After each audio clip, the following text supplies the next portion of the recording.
1994, I co-wrote the first book on workplace violence in the United States. The book was called Ticking Bombs, Diffusing Violence in the Workplace. I interviewed a murderer in that book, a double murderer. A guy killed two people here in San Diego, a guy named Robert Mack. Worked at General Dynamics, shot and killed the HR supervisor that handled his termination, shot and paralyzed his boss, who subsequently died. Is that right? January of '92? Okay. What would you do for the organization?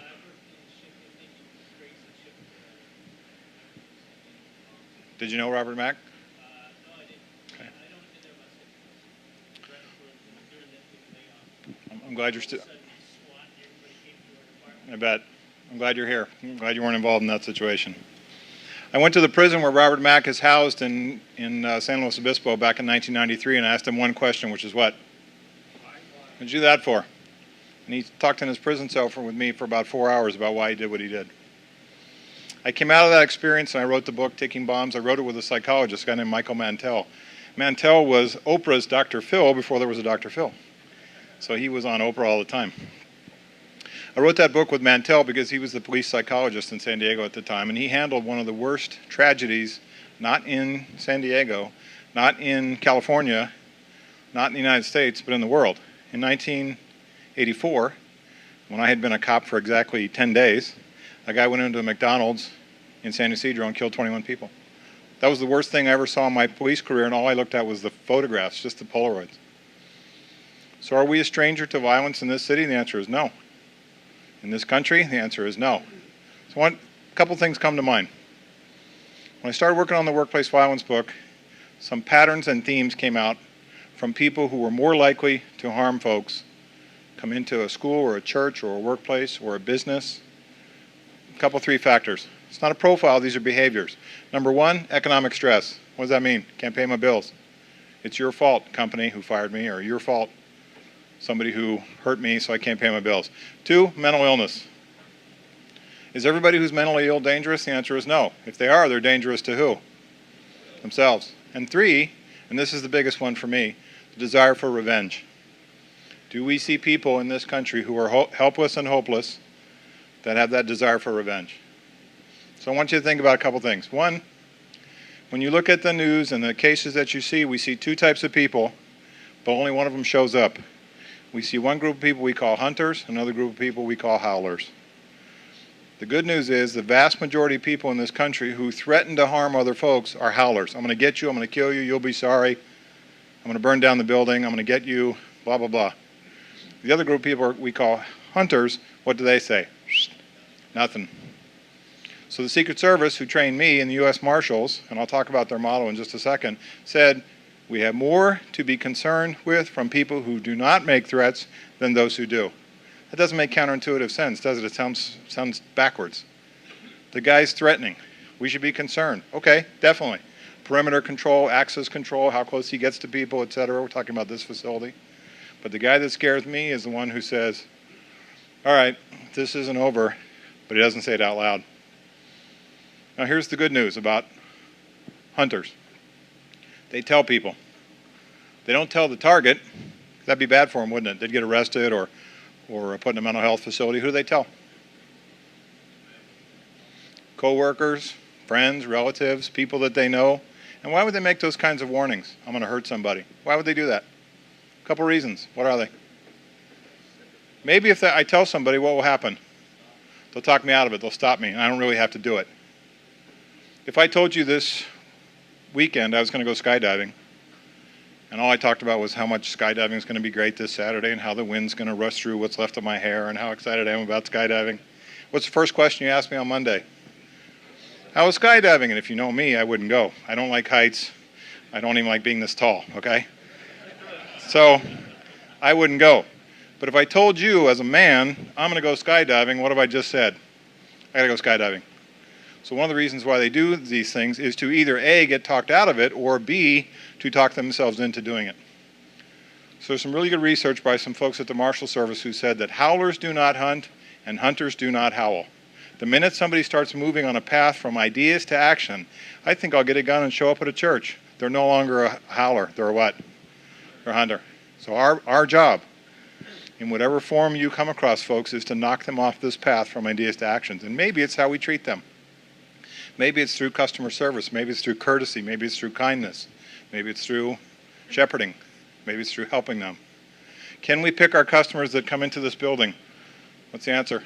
Nope. We have mentally ill people coming in here. I don't mean tonight. I mean on the weekends. Okay? Tough crowd, man. You eat each other. Okay, so we can't always pick our customers. So this idea of being on a path from ideas to actions, do these people sort of stick out?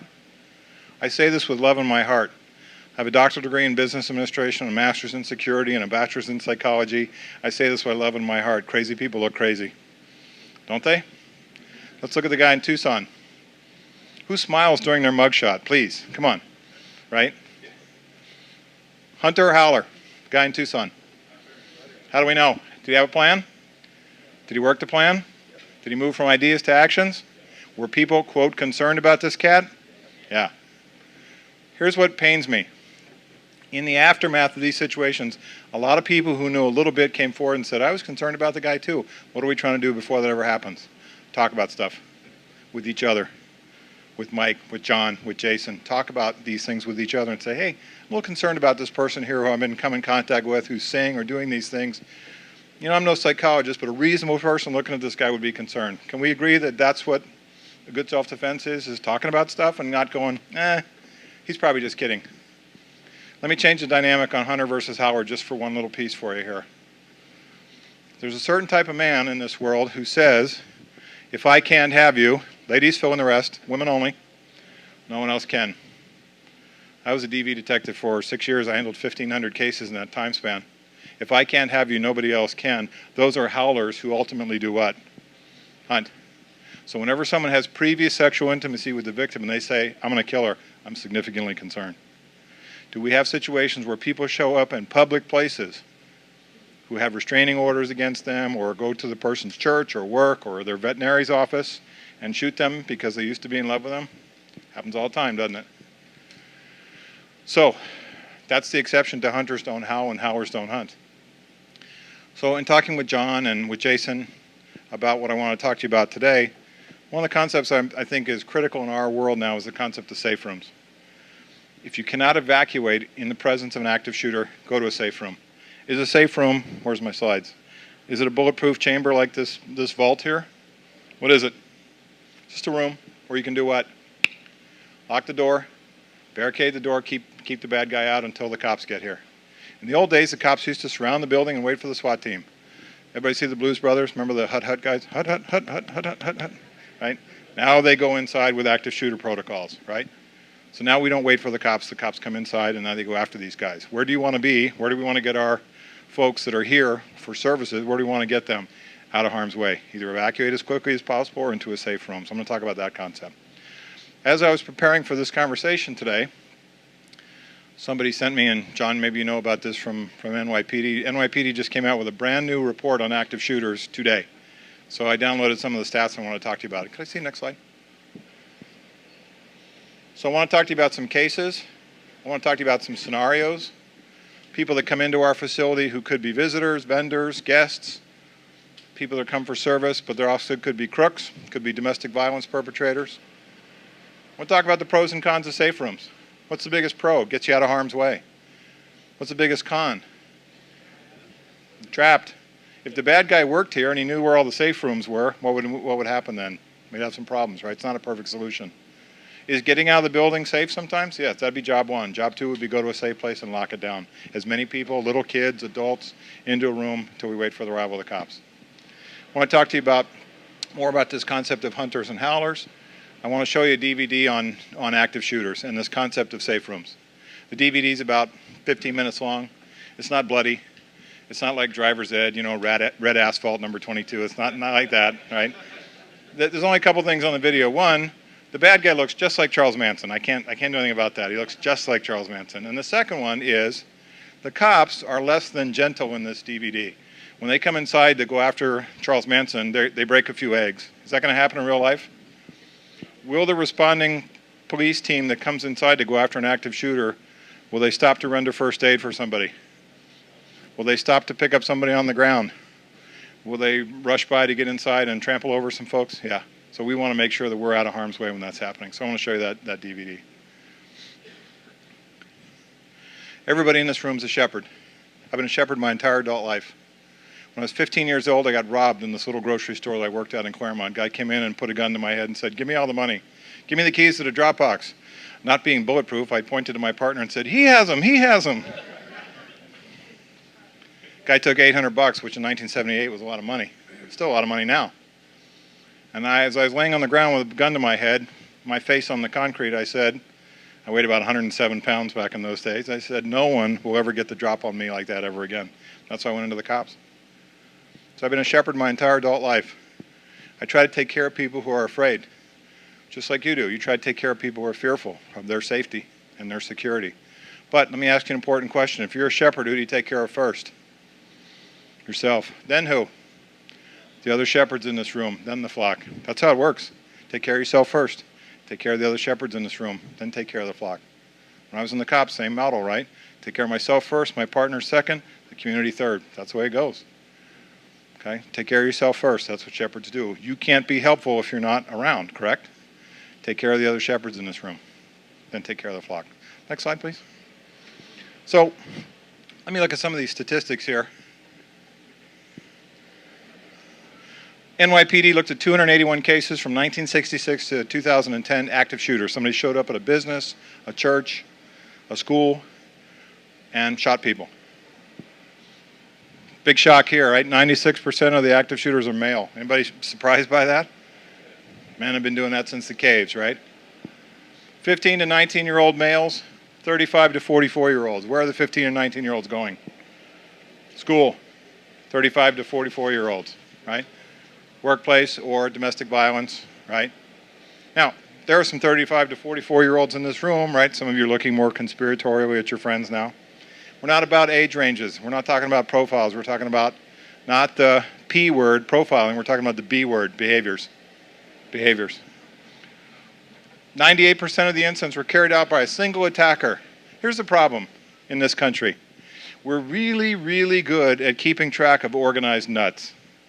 The Crips, the Bloods, the Hells Angels, the white supremacists, the posse comitatus guys that print their own driver's licenses in Idaho, we can keep track of those cats really well. Lone nuts, like this guy in Tucson, not so good. Is it illegal to be crazy? Yes or no? Is it illegal to be crazy? It's not. Is it illegal to write all kinds of odd writings and plans and schemes on your blog that nobody reads? It's not. 98% of these people by themselves. The median number of deaths or wounded in each case was 2. Higher in some, less in the others, but typically 2. 36% of active shooters involve more than one weapon. These people overarm themselves. Multiple guns, multiple weapons. This guy in Tucson, extended length magazines. 46% of active shooter attacks end with force being used by the police or security, armed or unarmed, simply tackling the guy sometimes, as has happened in Tucson. He wasn't shot, he was held down. 40% of active shooter attacks end with the attacker's suicide, or in some cases, suicide by cop. That surprise anybody? That's their plan sometimes, isn't it? I'm too much of a coward to live my life, so I'm going to have somebody else take it for me. 41% had a professional relationship with their closest victims. They engaged in something we call targeted violence. Targeted violence. If you got fired, who's the likely candidate for targeted violence? Your boss or the HR director. In a church, who might it be, as it's happened around this country? The pastor, or somebody who told this person their least favorite word, which is what? No. Domestic violence, targeted violence, who is it? The spouse. Less than 1/3 of the cases was an ex-employee. Most people, they get fired from their job or they leave their job, they go off and get another one. Very small number of people. Next slide, please. When I started in this business in 1992 doing the research, about 1,100 people were killed at work each year by somebody. What are the 3 most dangerous jobs in the United States to be killed? What are they? Don't say postal worker, that's a cliche. Keep in mind, these people hate Christmas. Just file that away. They hate Christmas. IRS, no, but not close. Don't say crab fishermen. Crabs don't shoot guns, right? Number 3 is cops. More cops have been killed in the first 3 weeks of this year than the first 5 months of last year. Number 2, retail store clerk. Number 1, cab driver. Most dangerous job in the United States, right? To be killed by somebody. So when I started in this business, 1,200 people, 1,100 people were killed at work. It's down to 575 now. What do you think's made us so much better? Is the world less crazy, less guns? What's made it better? Awareness, training, paying attention to not P words, profiles, but behaviors. So here's what the New York Police Department said. Let's talk about some procedures.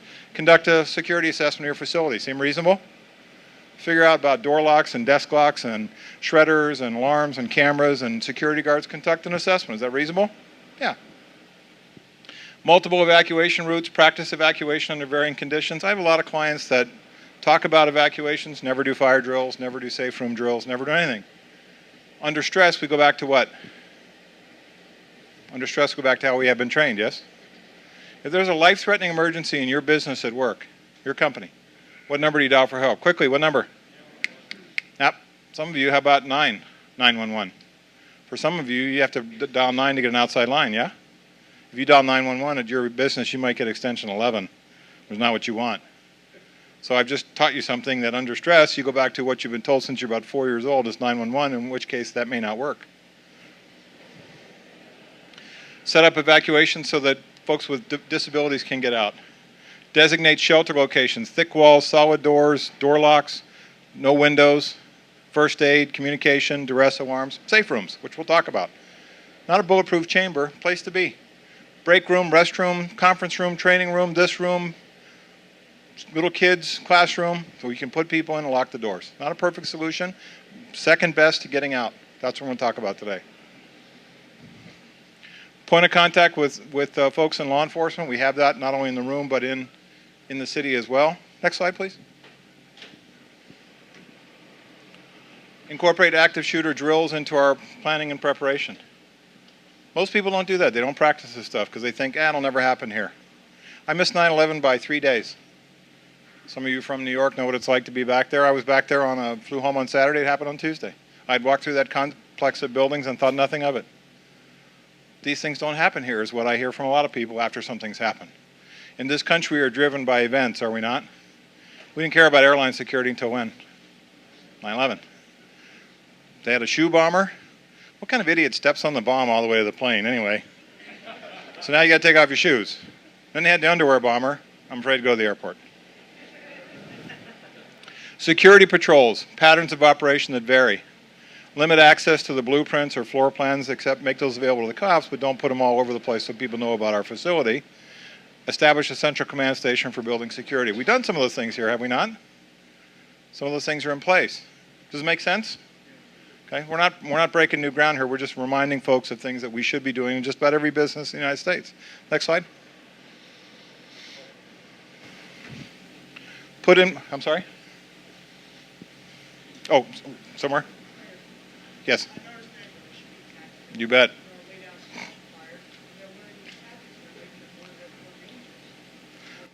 So his point is a good one, which is all the information about how to defeat security or what tactics are being used on the internet, isn't it? And so is that evidence of being a hunter or a howler when you go online and look up that stuff?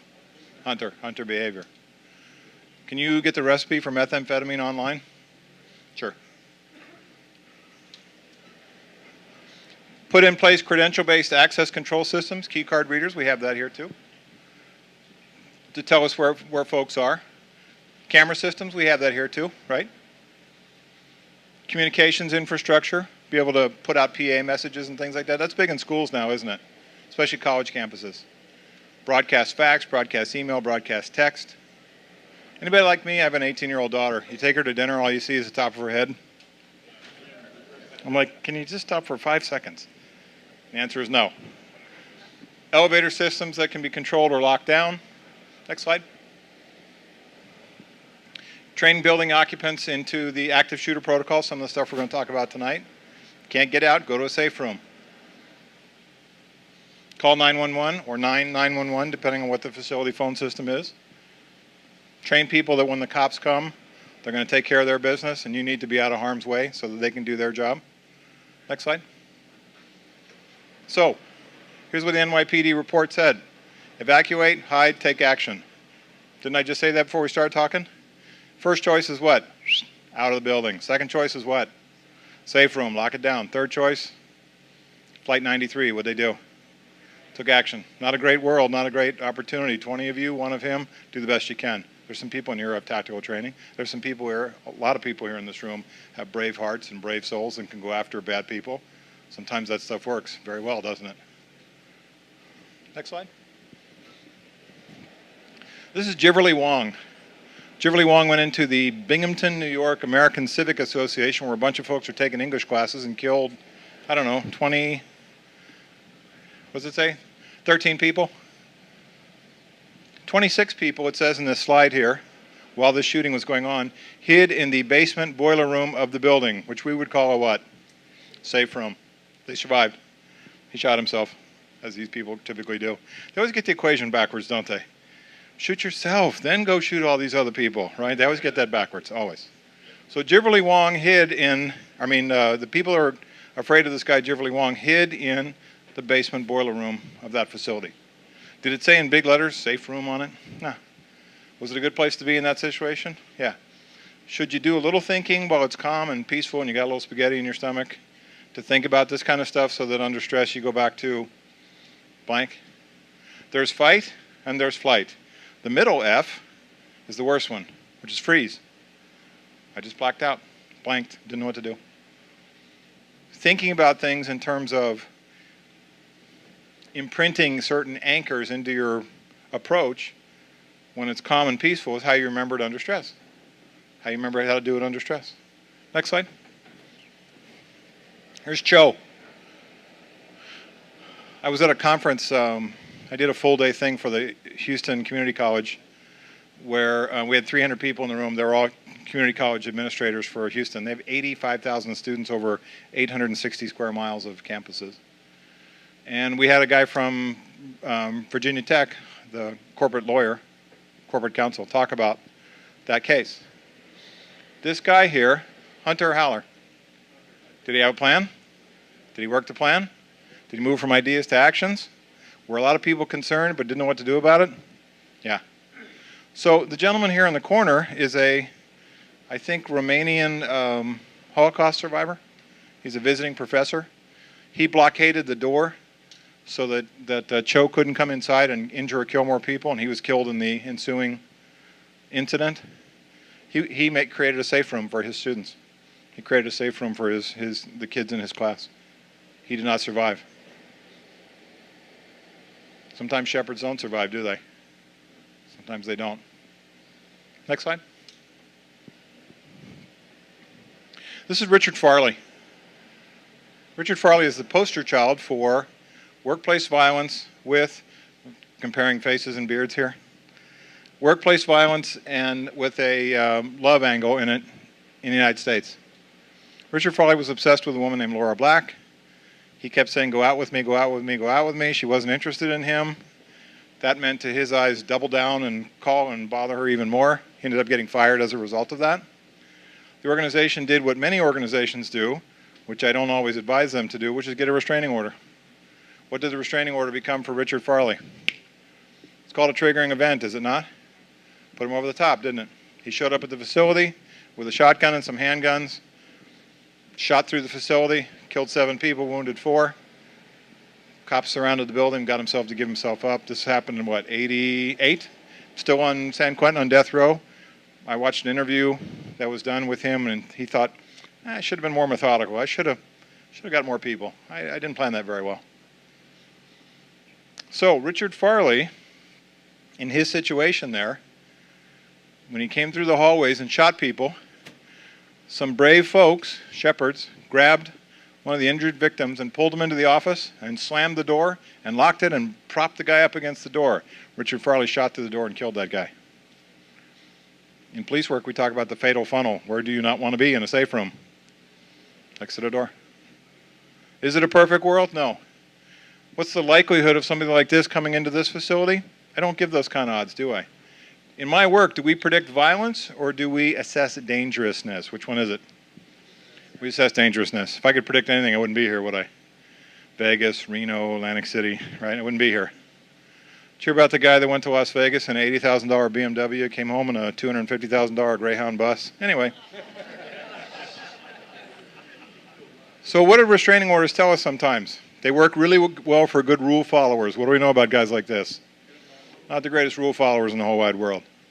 So in that situation, made it instantly worse. So a restraining order for somebody who's coming into this facility and bothering folks might be a really good idea and might not. If the person goes away and doesn't bother anybody in the parking lots or in the building or doesn't call or come in here and just goes away, what should we let them do? Go away.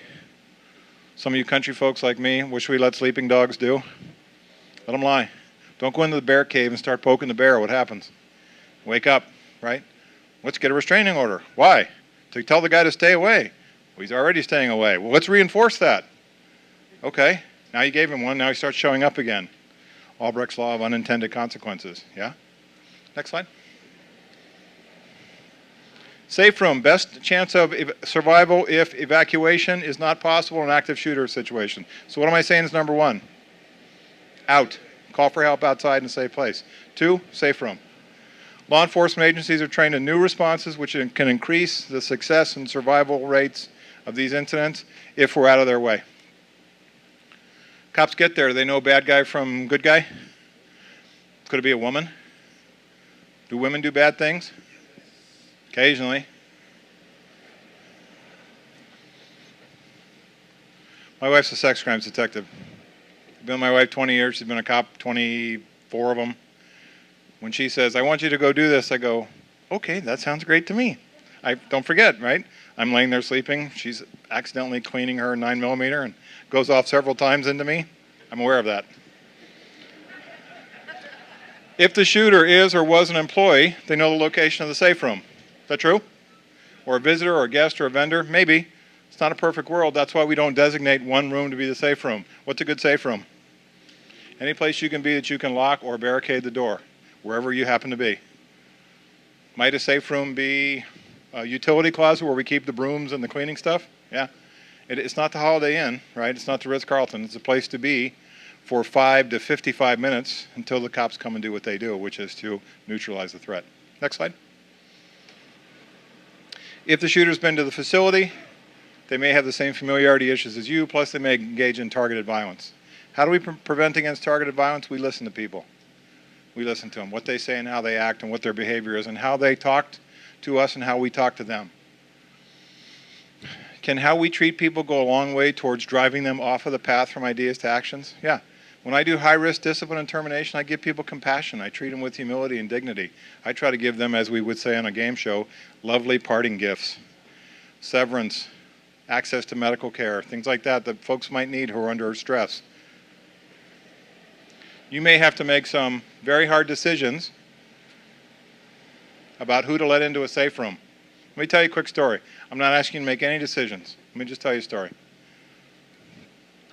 Guy is dating a woman at a manufacturing plant. They both work in the same plant. So does her ex-boyfriend. You can see where this is going. He's over at her place, hanging out, eating, chatting. They're watching the tube. Old boyfriend shows up with a gun, front door. Girlfriend looks out the back door. New boyfriend jumps into his car and speeds out of there. Now he goes to the one place, since they live really close to the work, he goes to the one place he thinks he might be safe because they have armed guards there. He drives back to the workplace. Old boyfriend follows him. They do a whole Starsky and Hutch, Dukes of Hazzard, crash through the chain link fence, past the security guards, both of the cars right up to the side of the building. New boyfriend gets out of his car, runs up to the back door of the facility.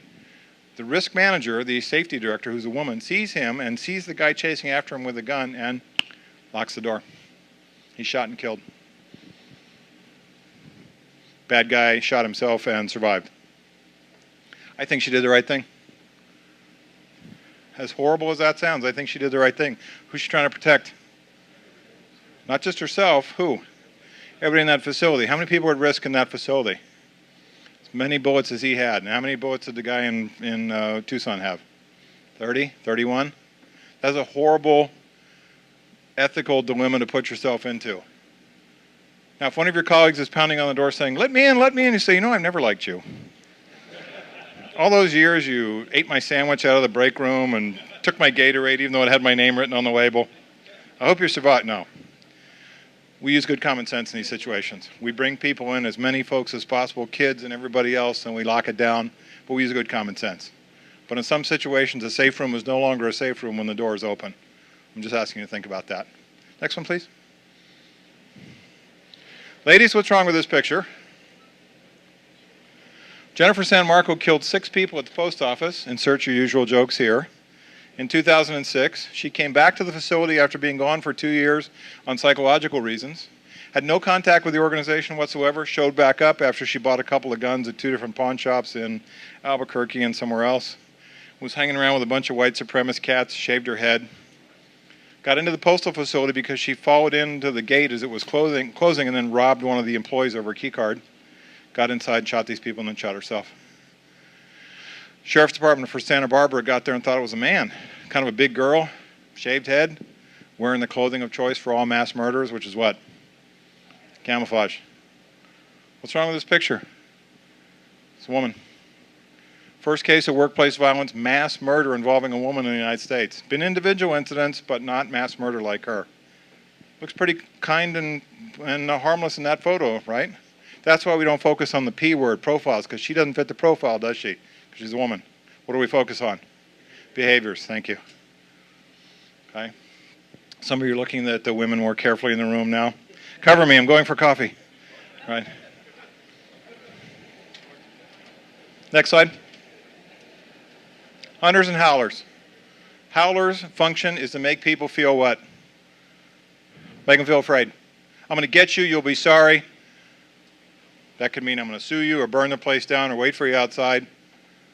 What's the function of a howler? Make people feel afraid, act like a big shot, put people on notice, intimidate folks. What's the function of a hunter? Hurt somebody. Hurt somebody. Now, are howlers dangerous? Yes, sometimes. Because they flip a little switch in their head that says, howling is not working for me because as much as I'm an obnoxious, threatening jerk, no one's paying attention to me, I got to ramp it up a little bit. Is that true? So do we take those folks seriously? Do we let them disrupt services or frighten other people? The answer is no. Should there be consequences for howler behavior? Let me give you a scenario. Somebody calls in a bomb threat in this facility. Is that a hunter behavior or howler behavior? Howler, thank you. A+ for you. Because most of my sheriff and police and fire friends say, oh, let's evacuate the facility and bring in the helicopters and the hazmat teams. That's howler behavior. Real bombers in the United States don't make bomb threats. McVeigh, Kaczynski, they just put bombs. Now, does it mean we don't look for a bomb? We do. Does it mean we don't try to get the police to find out who made the bomb threat? We do. But that's howler behavior. So, what turns people into hunters? How we treat them, how they feel like they're running out of options, their mental illness gets worse, their drug and alcohol use gets worse, all those things, right? But here's the thing the Secret Service told me. They talk to other people. They tell other people. And people discount that, don't they? Hey, he's just kidding. He wouldn't really do that. They wouldn't really do that. They're just kidding around. They're just venting. We listen to those things, don't we? When people are on a path from ideas to actions. And here's what I want you to think about. Stop obsessing like we do in this country over motive. We care all the time in the news media about motive, do we not? Why did he do it? Bedwetting or not enough love from mommy or whatever it was. I don't care. All I care about is interrupting the opportunity because I can't fix or understand the motive most of the time. The motive's Islamic fundamentalism. The motive is mental illness. The motive is revenge. The motive is my new wife has a new husband. Those are all motives. I can't fix any of those motives. I can only interrupt the opportunity. True? News media loves to talk about motives. The guy in Tucson, what was his motive? He's mentally ill, which isn't illegal. You take a gun and shoot at a congressman and shoot and kill a judge and shoot and kill other folks, including children.